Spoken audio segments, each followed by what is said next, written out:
فرشتوں پر ایمان۔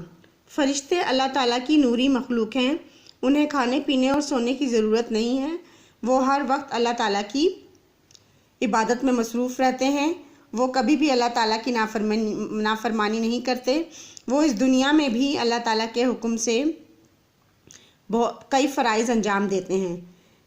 یعنی آپ کو پتہ چل گیا کہ فرشتوں پر ایمان لانے سے کیا مراد ہے۔ فرشتے اللہ تعالیٰ کی نوری مخلوق ہیں، انہیں کھانے پینے اور سونے کی ضرورت نہیں، وہ ہر وقت اللہ تعالیٰ کی حمد و ثنا میں عبادت میں مصروف رہتے ہیں۔ اب بچوں دیکھتے ہیں کہ 4 مشہور فرشتے کون سے ہیں اور ان کے کام کیا ہیں۔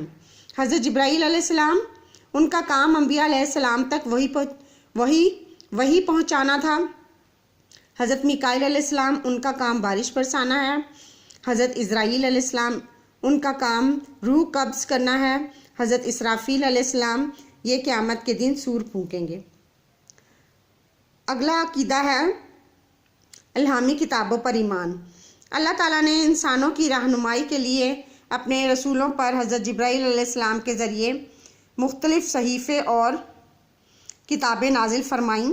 ان میں سے 4 مشہور کتابیں یہ ہیں: تورات حضرت موسیٰ علیہ السلام پر نازل ہوئی، زبور حضرت داؤد علیہ السلام پر نازل ہوئی، انجیل حضرت عیسیٰ علیہ السلام پر نازل ہوئی، قرآن مجید آخری نبی حضرت محمد صلی اللہ علیہ وآلہ وسلم پر نازل ہوا۔